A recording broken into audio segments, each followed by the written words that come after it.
네, 오늘도 전문가 네 분과 함께 얘기 나누겠습니다. 어서 오십시오. 안녕하세요. 네. 자, 어제 4차 촛불 집회. 규모는 작지만 내용은 옹골찼다. 그래서 뭐 나라로 치면 강소국 같은 시위였다 이랬는데 과거의 세 번의 집회, 특히 세 번째 100만 촛불 집회와 뭐가 달랐나요? 예. 지금까지 이제 민중 총궐기 네 번째 집회가 열렸거든요. 어제 같은 경우에는 지난 3차 집회가 뭐 100만 명이라고 이렇게 많이 얘기를 했었는데 제가 보기엔 한 80만 명 정도 모였던 걸로 제가 그냥 추산해 본 걸로는 그러고요. 어제 같은 경우는 한 5, 60만 정도 이렇게 모였던 것으로 보입니다. 그런데 지금까지 네 번에 걸쳐서 민중 총궐기 집회가 이루어졌는데 이거는 과거에 있는 집회하고 좀 다른 측면이 있습니다.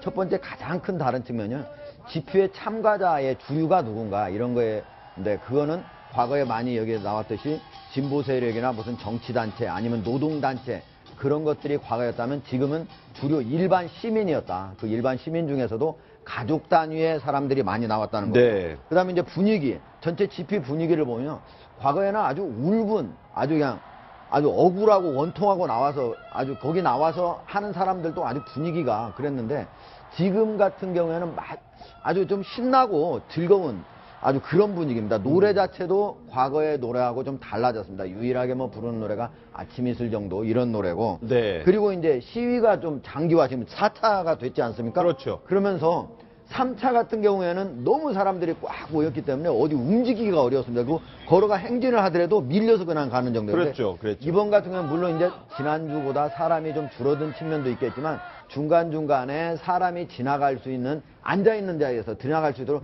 통로를 만들어주고 또 길 양쪽에도 움직일 수 있도록 이렇게 만들어준 것들 이런 것들이 시위 장기화에 따른 어떻게 보면은 자체적으로 시위에 참가하는 사람들이 지혜를 모으면서 새로운 현상이 나타나고 있다. 그리고 재밌는 특징이 있는데요. 네네. 여러 가지 저기에 가면 뭐 촛불도 나눠주고 이렇게 뭐 팻말도 나눠주고 그럽니다. 그런데 깔개는 2,000원에 팔고 있었거든요.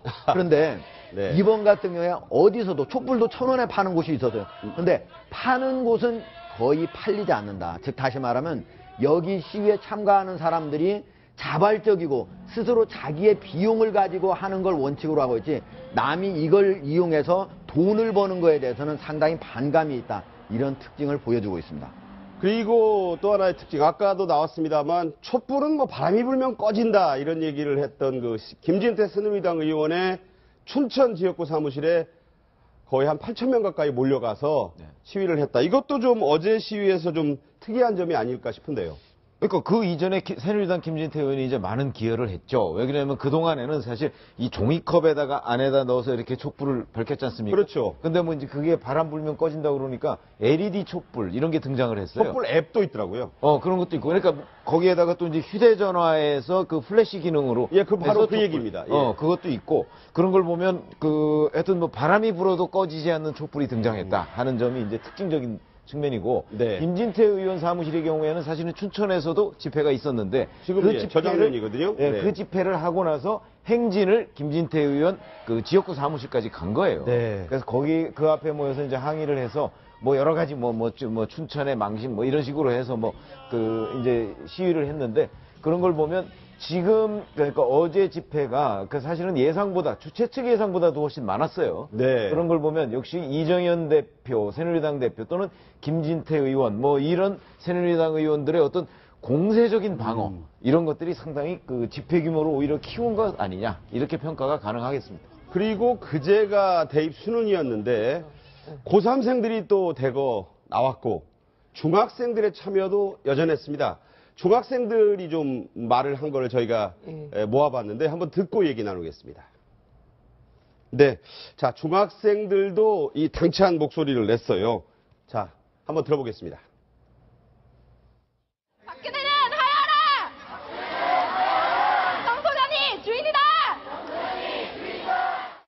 금수저만 살아남는다 그런 얘기가 맞는 말인 것 같다고 생각을 하게 됐고요. 크게 공부할 필요도 크게 못 느끼고 있습니다. 우리나라가 공부를 열심히 하면 잘 살 수 있는 나라라고 믿어왔었는데 우리나라가 이렇게까지 처참한 상황에 처해 있었나 하는 생각. 남녀중학교 2학년생들, 저도 참 이번에 우리 청소년들이 의연하다 이런 생각 많이 했는데요. 이게 지금 이제 저 수저로는 저 중학생이 아니라 초등학생들도 지금 수저론 얘기를 네. 해요. 그리고 이제 인터넷이 워낙 우린 발달되다 보니까 그리고 애들이 다 스마트폰을 갖고 있어서 초등학교 때부터 이제 이런 사회 문제에 대해서 전 세대에 비해서는 훨씬 정보가 많은 것 같고요. 네. 근데 무엇보다는 이제 뭐 그 정보의 문제가 아니라 정유라 그 금요일 날 정유라 2대 부정 입학에 대한 그 감사 결과가 나왔잖아요. 나왔죠. 근데 예상했던 것보다 더 황당한 상황들이 나온 거죠. 그렇죠.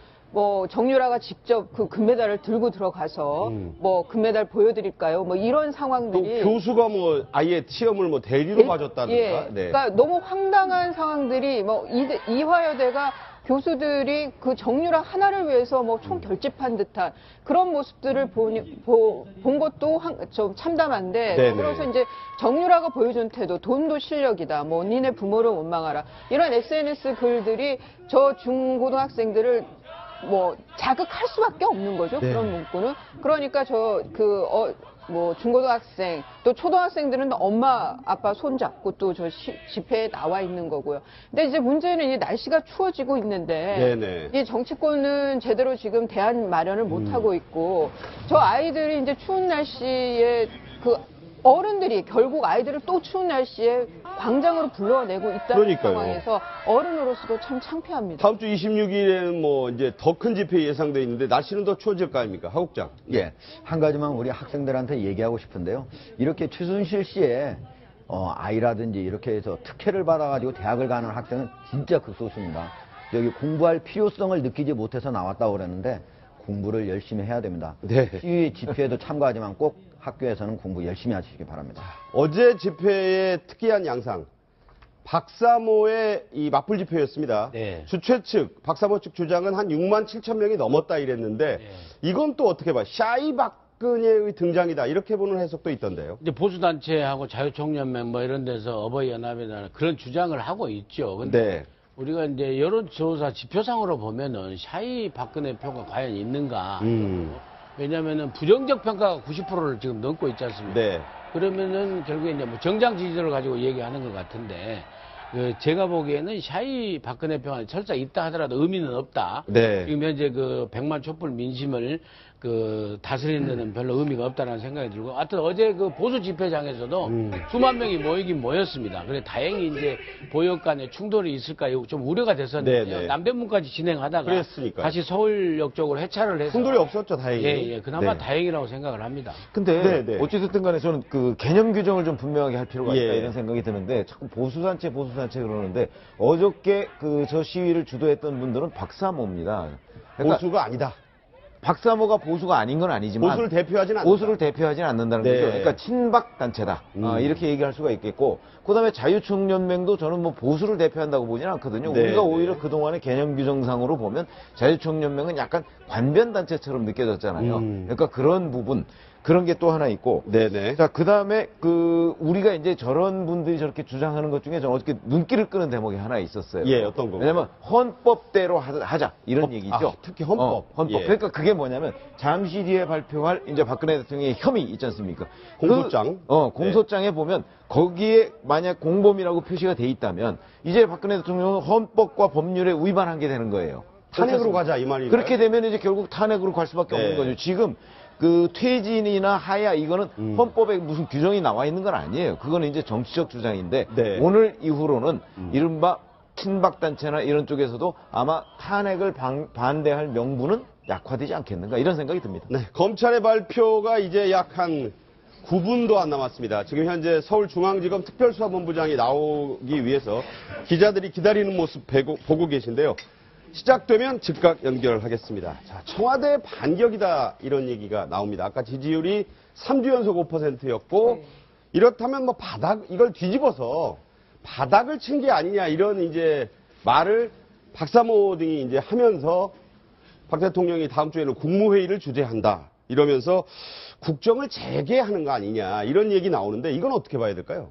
좀 청와대 반격이라고 볼 수밖에 없는 거죠. 그리고 이제 그 반격이 시작됐다는 것이 그 변호인의 등장으로 인해 변호사가 결국에는 검찰 수사를 갖다 연기를 요청하고 네. 그 새누리당에서는 이정현 대표가 끝까지 당 대표직을 고수하면서 이 청와대하고 당이 그 연합전선을 구축해서 방어전선을 구축하고 있다가 이제는 네. 대반격을 시작한다. 그러면서 박근혜 대통령이 마치 아무 일도 없었던 것처럼 계속 국정을 수행하겠다. 그래서 국무회의를 주재하시기까지 지금 이렇게 나오는 그런 것 같은데요. 그 굉장히 저는 국민 입장에서 무리수로 보인다고 생각합니다. 청와대가 홈페이지에 이것이 팩트다라는 그런 그 란을 개설해가지고 조목조목 이제 반박을 하지 않았습니까? 길라임은 간호사가 만든 가명이다. 뭐 대포포는 공작 정책의 전역이다. 앞뒤 다 잘라내고 잠이 보약이라면서 뭐 쿨쿨 잠자며 뭘 했다. 이런 식으로 얘기하는데 자, 의미심장한 게 오늘 새벽에 1시가 조금 넘어서 문재인 전 대표가 올린 글이 있습니다. 뭐 한번 보시면 청와대 해명에 대한 반박글인데요. 무슨 얘기냐? 세월호 7시간에 대한 박근혜 대통령의 의혹과 관련해서 관저 집무실을 이용했다고 공식적으로 밝혔다. 바로 이 코너에서 밝혔다 이겁니다. 자, 관저 집무실이 출근 전이나 퇴근 후 이용하는 곳인데 자, 그렇다면 이것을 출근한 걸로 봐야 될 거냐?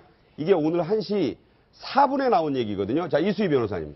그러니까 이제 그 관저라는 게 단순히 그 잠자는 공간, 집의 개념은 아니라고 해요. 그리고 네. 이전 대통령들도 관저 집무실에서 일을 했었고, 근데 문제는 4월 16일 날 많은 사람들은, 많은 국민들은 그 실시간으로 막 현장 중계가 되는 TV 화면에 거의 고정이 돼 있었죠. 그렇죠. 4월 16일 예. 당일은. 물론 다 구조됐다라는 보도가 정심 지나서 나왔지만, 그래도 그 후가 궁금해서 계속 TV 앞에 있었어요. 그러면은 그 시간에 그 배가 막 가라앉고 뒤집혀져서 가라앉고 이런 모습들을 다 봤을 텐데, 그렇다 그러면은 관저 집무실에서 왜 계속 있었을까? 정말 본관으로 이동을 했어야 하는 그러니까 거 아닌가? 집무실이 3곳이 있다고 돼 있지 않습니까? 예. 네. 근데 그러니까 관저 집무실에 있었다는 것이 너무 좀 안일하게 생각을 한 거 아니냐. 뭐 그런 비판은 가능할 것 같아요. 그 시간에 왜 본관이 이동하지 않았냐는 부분. 그 다음에 또 하나는 이제 그 후에 뭐 어디 있었느냐를 이제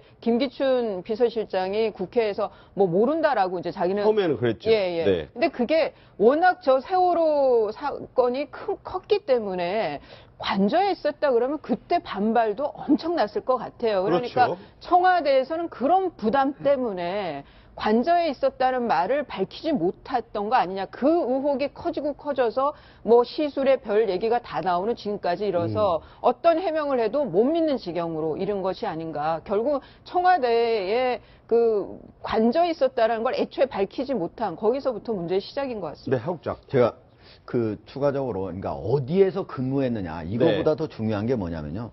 과연 그날 박 대통령이 했던 지시를 즉 보고를 받고 지시를 했던 것들이 합리적이고 맞는 것인가 이런 게 좀 중요한데 왜냐하면 네.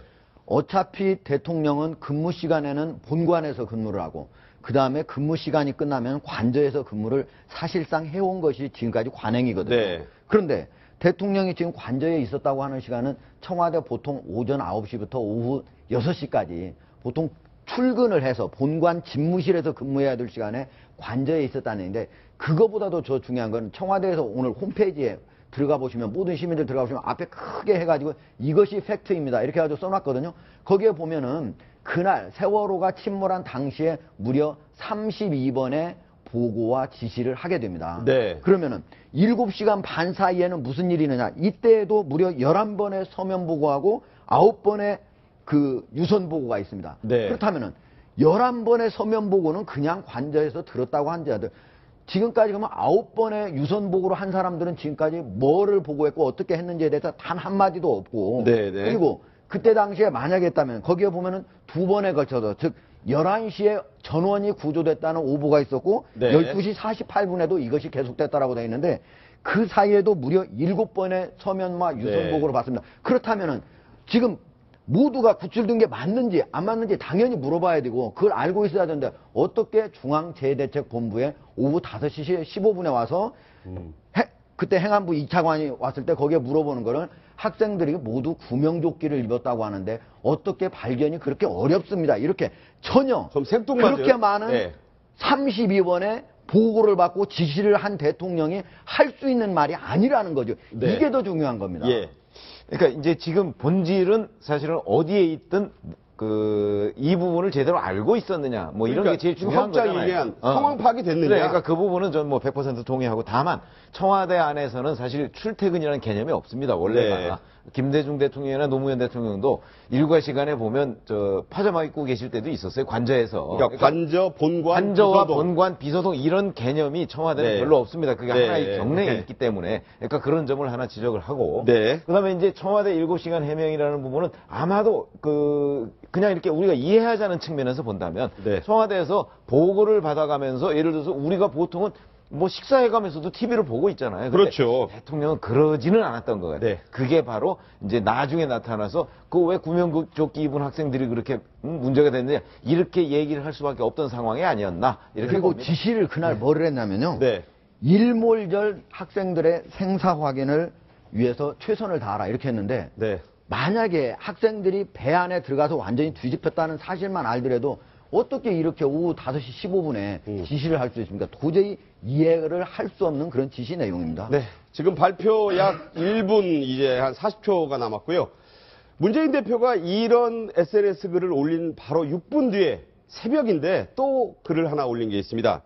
노무현 전 대통령에 대한 언급. 그것을 이제 한국자유총연맹의 김경재 총재가 박사모 모임에서 한 데 대해서 발끈한 글이거든요. 자, 이렇게 얘기했습니다. 김경재 총재가 노무현 전 대통령도 삼성에서 8천억 원을 거뒀다. 임기 말이 되면 다 돈을 거뒀다. 돈을 거둔 사람은 이해찬 전 총리의 형과 이학영 전 의원이다. 이런 주장을 어제 했습니다. 이에 대해서 문재인 전 대표, 노무현 전 대통령이 임기 말 기업에서 8천억 원을 거뒀다고 김경재 회장이 집회에서 주장했네요. 책임져야 할 것입니다. 책임을 묻겠습니다. 2번이나 이렇게 힘을 줬다는 것은 대단히 격앙됐다, 이런 얘기가 되고, 그 부분이 이제 본인의 LCT 의혹에 대한 것과 겹쳐서 더 힘을 주지 않았나, 이런 생각이 듭니다. 자, 이제 약 40초 뒤면 서울중앙지검 특별수사본부장인 이영렬 지검장이 나와서 최순실 국정농단 사건의 장본인인 최순실 씨, 그리고 안종범 전 수석, 정호성 전 청와대 비서관에 대한 공소장, 그리고 중간 수사 결과를 발표할 예정입니다. 이제 한 20초 남았는데 아직 지금 오고 있지 않습니다. 자, 오늘 지금 저 얘기 핵심은 역시 대통령 아닐까요? 핵심은 대통령이 사실은 이 최순실 게이트에서 어떤 역할을 했느냐는 거거든요. 네. 왜냐하면 지금까지 나온 결과로만 봐도 대통령이 어느 정도의 범죄 혐의가 있다는 건 우리가 다 인정할 수 있는데, 자, 검찰이 지금까지, 대통령은 이제 조사 안 했으니까. 네네. 그러면 안종범, 최순실 뭐 이런 분들을 조사하고 난 뒤에 그 검찰이 내린 결론이 뭐냐 네. 하는 것들, 그거에 따라서 대통령이 이제 피의자로 되느냐, 물론 이제 기소는 못하지만 예. 그런 부분을 이제 확실하게 혹시 공범으로 거기 때문에. 표현된다면 뭐 상당히 문제,